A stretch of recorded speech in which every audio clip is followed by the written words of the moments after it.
जी, रोहित सिंह राणा जी, आप समाजवादी पार्टी के नेता हैं और बेहट क्षेत्र आपने चुना है। बेहट क्षेत्र में आपकी मेहनत देखने को मिलती है। ऐसी कौन सी समस्याएं हैं बेहट क्षेत्र की, जरा उसके बारे में थोड़ा सा अवगत कराएं।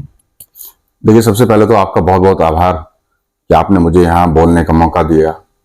और जहां तक रही आपने कहा कि बेहट क्षेत्र, देखिए वो मेरी जन्मभूमि है, मेरी कर्म भूमि है, वहीं मैंने जन्म लिया है। और आदमी का जन्म जहां होता है वहीं के लोगों से जुड़ाव होता है, क्योंकि वहां के लोग हमारे हैं, वहां की जमीन हमारी है। तो इसलिए मेरा हमेशा से मानना रहा है कि जो जहां का हो उसे वहां के लोगों की खिदमत करनी चाहिए, वहां के लोगों की लड़ाई लड़नी चाहिए। तो मेरी हमेशा से, जब से मैं राजनीति में आया हूं, मेरी यही कोशिश है कि अपने लोगों के लिए जिस रूप में भी मैं जो मदद कर सकता हूं वो मदद करने का प्रयास मैंने हमेशा किया है। आपके बेहट क्षेत्र में पेयजल समस्या और फिर अग्निकांड की कुछ समस्या आती रहती हैं, तो इन समस्याओं से आप कैसे पार लगाएंगे? देखिए, जहां तक आपने बात करी जन समस्या क्या है वहां की, देखिए मुझे ऐसा लगता है कि बेहट में एक नहीं, हर गांव की अपनी अलग अलग समस्या है। देखिए, जहां तक अगर आप सबसे पहले बात करें वन गुजरों की, आप ले लीजिएगा। वन गुजर हमारे आज भी, जब आज भारतीय जनता पार्टी की सरकार बुलेट ट्रेन की बात करती है, लेकिन आज भी आप देख लीजिए, आप वन गुजरों में चले जाइएगा, आज भी ना उनके पास सड़क है, ना बिजली है, ना पानी है। कोई भी चुनाव हो, कोई भी नेता हो, हर चुनाव में वो लोग विकास के नाम पे, सड़क के नाम पे वोट तो ले लेते हैं उनका, लेकिन आज तक काम किसी ने नहीं करा। और मैं आपको अभी पिछले कुछ समय की बात बताता हूं कि अभी कुछ समय पहले उन्हें सरकार ने नोटिस दे दिए थे कि आप इस जंगल को छोड़ के चले जाइए। आप हमारे जो वनगुजर भाई हैं उनसे बात कर लीजिएगा। मैं उन्हें डीएम साहब के लिए यहाँ लेके गया, कमिश्नर साहब के यहाँ लेके गया, एसडीएम साहब के यहाँ लेके गया, और मैंने उनसे एक बात कही कि साहब ये जंगल में सदियों से रह रहे हैं, अगर ये लोग यहाँ जंगल से चले गए तो मुझे ऐसा लगता है ये हमारा भी सम्मान खराब है, तो कम से कम इन्हें यहाँ रहने दिया जाए। दूसरी बात, आप बराबर में उत्तराखंड में चले जाइए। जब उत्तराखंड में वनगुजरों की विस्थापित नीति बनाई गई तो वहां सभी लोगों को लगभग 15-15 बीघे जमीनें दी गई।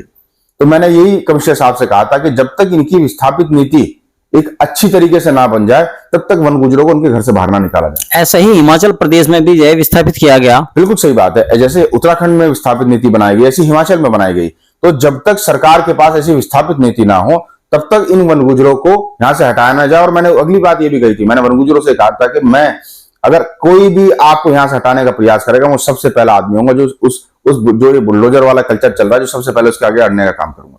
अच्छा, पेयजल समस्या के लिए घाट क्षेत्र बड़े दिनों से मशहूर है कि दूर दूर तक लाइन लगी रहती है, जहां जहां कुएं या नलके हैं पानी के लिए, उसके लिए क्या आपके स्तर से कुछ प्रयास होंगे?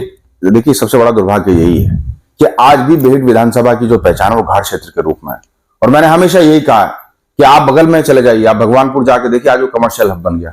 आप इधर बगल में चले जाइए, यमुनानगर देखिए, आज वो कमर्शियल हब बन गया। लेकिन दुर्भाग्य इस बात का है कि जो भी वहां विधायक बने, जो सांसद बने, जो भी लोग बने, उन लोगों ने वहां विकास की बात नहीं करी। उन लोगों ने लोगों को आपसी झगड़ों में, थानों में, तहसील में, इन सब में उलझाने की बात तो करी, लेकिन कभी विकास की बात नहीं करी। क्योंकि उन सब लोगों का एक ही कहना है, कहने साहब अगर ये मजबूत हो गए तो हमें कौन पूछेगा। अरे भाई, कम से कम आप इनके लिए सड़क की, बिजली की, कोई वहां स्कूल की बात करने के लिए तैयार नहीं, कोई ये बात करने के लिए तैयार नहीं कि यार हमारा इतना वहां पॉपुलर, अब आप ही सोचिए, पॉपुलर, हमारा पॉपुलर को काटने वाले, हमारे पॉपुलर को लेके जाने वाले, ट्रॉली वाले हमारे, लेकिन आज तक किसी ने पॉपुलर की फैक्ट्री नहीं वहां लगाई। आम देख लीजिए आप, आम का सबसे बड़ा हब हमारा बेहट विधानसभा है, लेकिन आज तक कोई आम वहां बेहट में कोई जूसिंग प्लांट लगा नहीं पाया। क्यों? क्योंकि नेता विकास करना ही नहीं चाहते। देखिए, दुर्भाग्य इस बात का है कि नेता बाकी चीजों में तो उलझाएंगे आपको, लेकिन आपको विकास की बात नहीं करेंगे। अच्छा, भाजपा नेताओं को तो साफ साफ कहना यह है कि फल पट्टी खत्म करके यहाँ औद्योगिक क्षेत्र बनाएंगे ताकि लोगों को रोजगार मिल सके, क्षेत्र के लोगों को। देखिए, ऐसा है, भारतीय जनता पार्टी फल पट्टी खत्म नहीं कर रही, वो तो देश के संविधान को खत्म करने में तुली हुई है। तो आप क्या क्या खत्म करोगे? ऐसा है, वो जो फल पट्टी है वो वहां के लोगों की आजीविका है। ये किसान बहुमूल्य विधानसभा है, यहाँ किसान रहते हैं। अगर आप वो फल पट्टी खत्म कर दोगे तो कहां ये किसान जाएंगे? अब उस किसान को वो अडानी के हाथ तो बेचने की, वो अपना साजो सामान तो अडानी को देने से रहे। तो मैं तो आपसे फिर वही कह रहा हूं, अगर मेरी विधानसभा में किसी एक किसान की जमीन इन्होंने लेने का काम करा तो सबसे पहले मैं संघर्ष करूंगा, सबसे पहले लड़ाई लड़ने का काम करूंगा। अच्छा रोहित जी, अगर जातीय आंकड़ा लगाना है आपके विधानसभा क्षेत्र में तो लगभग कितने मतदाता हैं वहां पे? देखिए, ऐसा लगभग 3,63,000-64,000 के आसपास वहां जो मतदाता हैं। अगर जातीय हिसाब से लगाएं तो अपने ठाकुर बिरादरी कितनी है वहां लगभग? देखिए, हमेशा से मैंने एक बात कही है वहां कि मैं कभी भी किसी जाति एक पक्ष से बात नहीं करता। मैंने हमेशा कहा है, क्योंकि वो विधानसभा आदरणीय जगदीश सिंह राणा जी की विधानसभा है, और उनकी पहचान हमेशा उस व्यक्ति के रूप में रहेगी 36 बिरादरी को साथ लेके चले हो। तो वही उसी बात का अनुसरण मैंने करा है कि मैं हर एक, खासतौर पर जिस बिरादरी के वोट कम है उसे सम्मान लगना चाहिए कि नहीं, उसे कभी ये महसूस ना हो कि हमारी संख्या कम है। तो मेरा हमेशा से रहा है कि सभी साथियों को 36 बिरादरी को साथ लेके चलने का काम करूंगा। अच्छा, रोहित सिंह राणा जी, राजनीति आपको विरासत में मिली या फिर कैसे मिली? देखिए, ऐसा है, विरासत के तो हमारे यहाँ बहुत तोहफे पहले से बैठे हैं। कुछ लोग अब किसी बड़े आदमी के दामाद बनने के नाम पे विरासत में आके बैठ गए। हमारा तो यही झगड़ा है। हमने कहा कि हमारी पहचान हमारा संघर्ष है। हमें विरासत में एक चीज मिली है, वो ये मिली है कि हमारे पिताजी हमेशा कह के गए कि अगर कोई आपके घर में आ जाए, किसी काम को लेके आ जाए, वो कभी खाली नहीं जाना चाहिए।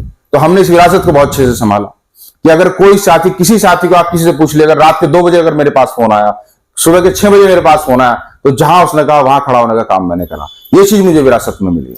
अच्छा, रोहित सिंह राणा जी, आपको अगर जनता ने मौका दिया, जैसे हालात लग रहे हैं, तो आपकी प्राथमिकताएं क्या रहेंगी फिर? देखिए, मेरी सबसे पहली प्राथमिकता यह है कि जो इस विधानसभा की पहचान घाट क्षेत्र के रूप में है, मेरी सबसे पहला यह है कि इसकी पहचान बदलनी चाहिए। यहाँ की पहचान रोजगार के रूप में होनी चाहिए, यहाँ की पहचान कारोबार के रूप में होनी चाहिए। यहाँ के लड़के, हमारे नौजवान लड़के कहीं हिमाचल रोजगार के लिए जा रहे हैं, कहीं यमुनानगर जा रहे हैं, कहीं उत्तराखंड में जा रहे हैं। क्यों? हर रोज वो 40-40 किलोमीटर चल के देहरादून रोजगार के लिए जाते हैं। मेरा हमेशा सबसे पहले लक्ष्य यह है कि ये जो हमारे लड़के जा रहे हैं, अगर इन्हें रोजगार मिल गया, इनकी जेब में अगर पैसा हो गया, तो इन्हें नेताओं की जरूरत नहीं रहेगी। तो मेरा सबसे पहला लक्ष्य यह है, ये जो नेताओं ने अपने नीचे बंधुआ बना लिया इन युवाओं को, मैं चाहता हूं ये बंधुआ मजदूरी वाला सिस्टम खत्म होना चाहिए। लोगों को रोजगार मिलना चाहिए। जब इनकी जेब में पैसे होंगे, इन्हें किसी की जरूरत नहीं पड़ेगी। आपके बेट क्षेत्र में माता शाकंभरी देवी मंदिर परिसर है, वहां पे हर साल कैजुअलिटी होती है, बाढ़ की स्थिति बन जाती है, तो ऐसे में आपके क्या प्रयास होंगे? देखिए, मेरे यहाँ हमारी विधानसभा क्षेत्र में कई चीजें ऐसी हैं जिनकी बड़ी मानकान है। चाहे वो माता शाकंभरी के रूप में हो, चाहे वो रायपुर खानका के रूप में हो, चाहे वो मगनपुरा हजरत जी के रूप में हो। तो मुझे ऐसा लगता है कि इन तीनों चीजों को एक टूरिस्ट प्लेस, अब आप देखिए, अब आप अजमेर शरीफ लोग जाते हैं, वैष्णो देवी जाते हैं, वो क्यों जाते हैं? क्योंकि उसका जो जीर्णोद्धार है बहुत खूबसूरत कर रखा है। तो मेरी तो सरकार से मैंने पहले भी मांग करी, पहले भी मैंने लिखित को दिया पर्यटन मंत्री जी को, और आज फिर मैं इस मंच के माध्यम से मांग कर रहा हूं कि इन तीनों जगहों का जो विकास है वो आप पर्यटन के रूप में करिए, ताकि जब बाहर के लोग यहाँ आएंगे, उनसे हमें पैसे प्राप्त होंगे। वहां के जो लोग हैं, हमारे जो 10-20 गांव के जो लोग हैं, उन्हें रोजगार मिलेगा। और ये मुझे ऐसा लगता है कि विधानसभा में ये इतनी खूबसूरत जगह है, आसपास जंगल है, चारों तरफ जंगल है, वहां इतनी खूबसूरत जगह है कि इन्हें पर्यटन के रूप में इनका विकास होना चाहिए, इन तीनों जगहों का। आपके क्षेत्र में बादशाही बाग एक क्षेत्र पड़ता है, वहां पे मगनपुर को जोड़ने वाली नदी का पुल था, जो कई सालों से क्षतिग्रस्त होकर टूट चुका हो, तो उसके बारे में क्या कहेंगे आप? देखिए, बहुत सही सवाल आपने करा। वो तकरीबन 22-23 गांव हमारे, आप फैजाबाद, जानीपुर, खारा से लेके चले जाइए, और इधर बादशाही बाग से लेकर लगभग 22-23 गांव से जुड़ने का काम होता है। लेकिन बहुत भरोसे के साथ आपसे कह रहा हूं कि पिछले 12-13 वर्षों से वो टूटा पड़ा है। लेकिन जो लोग पहले विधायक रहे या जो लोग अब हैं, लेकिन कभी किसी ने उसकी आवाज नहीं उठाई। और दुख की बात यह है कि मुझे वहां हमारे मगनपुरा वाले हजरत जी, हमारे अब तो इस दुनिया में नहीं रहे, जब हमें उन लोगों ने बुलाया, हमसे कहा कि राणा जी ये समस्या बहुत पुरानी है, आप इसके लिए कुछ करिए। तो मैंने उनसे कहा था कि मैं विधायक तो नहीं हूं, लेकिन भरोसा दिला के जा रहा हूं कि इस पुल को बनवाने का काम करूंगा। एक लंबा अरसा मुझे लगा, उसका मैंने लंबा संघर्ष करा यहां से लेकर लखनऊ तक, और अब से 2 महीने पहले मैंने इसकी घोषणा करी थी। मैंने उनसे कहा था, मैंने कहा आपका जो संघर्ष है, ये हम सब लोगों ने जो मिलकर इतना बड़ा संघर्ष करा, ये जो पुल है आने वाले 6 महीने में वापस बने हुए पुल पे चलने का काम करेंगे। तो मैं आपके मंच के माध्यम से आपको बताना चाह रहा हूं कि वो पुल आपसे 1.5 महीने पहले वो पास हो गया था।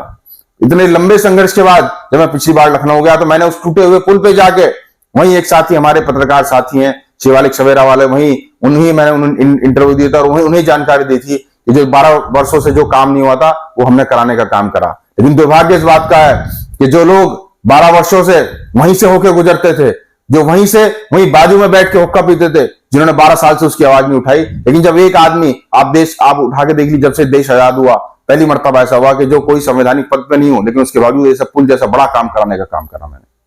तो ऐसा एक काम जब मैंने कराया तो लोगों को दर्द हुआ। अरे मैंने इसलिए कहा है कि भाई बादशाही वाला पुल तो मैंने बनाया, आप मझाड़ी में पुल बनाओ। आज जिस दिन मझाड़ी में पुल बना दोगे तब मैं आपको मानूंगा, लेकिन उसका काम नहीं करेंगे। वो ऐसा काम करेंगे जो किसी और आदमी ने करा दिया। इसीलिए आज तक वो मोहन वाले प्रधान ढूंढते फिर रहे हैं, क्योंकि उनकी बनाई हुई टंकी का उद्घाटन किसी नेता ने कर दिया। ये पहली बार ऐसा हो रहा है कि एक प्रधान की बनी हुई टंकी का उद्घाटन कोई ऐसा आदमी कर रहा है जो जीता हुआ है। मुझे ऐसा लगता है इससे ज्यादा दुर्भाग्यपूर्ण नहीं हो सकता। रोहित सिंह राणा जी, आज राजनीति के मूल्य बदल चुके हैं, तो आपकी आज की राजनीति को आप किस रूप में देखते हैं? देखिए ऐसा है, आपने बहुत अच्छा सवाल करा है, क्योंकि सबसे बड़ा दुर्भाग्य है कि राजनीति को लोगों ने पेशा बना लिया। जिस आदमी को पैसों की जरूरत हुई वो राजनीति में आ गया। तो मैंने हमेशा कहा है कि हम लोग तो शौक से आ गए और अपना करियर छोड़ के आए हैं, जनहित के लिए राजनीति में आए हैं। देखिए जिस दिन हर आदमी शौक से राजनीति करेगा ना, तो ये आप ये याद रखना कि लोगों के काम होंगे। लोगों के काम इसलिए नहीं हो रहे क्योंकि नेताओं के लिए पैसा कमाने का साधन है। जहां पता चलेगा इन्हें कि पैसे मिल रहे हैं, मैं आपको भरोसा दिला रहा हूं, सारी पार्टियां इकट्ठे होकर वहां चली जाएंगी और उस पैसे की उगाही करने का काम करेंगे। तो इसलिए मैंने हमेशा कहा कि जो लोग आपकी सुख दुख में लड़े, जो लोग शौक से राजनीति करें, हमेशा उनका साथ दो। क्योंकि इनकी लड़ाई इस बात की है कि अगर आपने स्कॉर्पियो ले ली तो फॉर्च्यूनर कैसे लेंगे, आपके पास 10 बीघे जमीन है तो 10 से 20 कैसे होगी। इनके झगड़े इस बात के हैं, इन्हें जनता की लड़ाई से कोई मतलब नहीं है। सबसे बड़े दुख की बात तो ये कि इन्हें जनहित से कोई मतलब नहीं है। इन्हें मतलब इस बात से है कि अगर मौका मिल गया तो हम 200-400 बीघे जमीन कर लें ताकि हमारे बच्चों को कोई दिक्कत ना हो।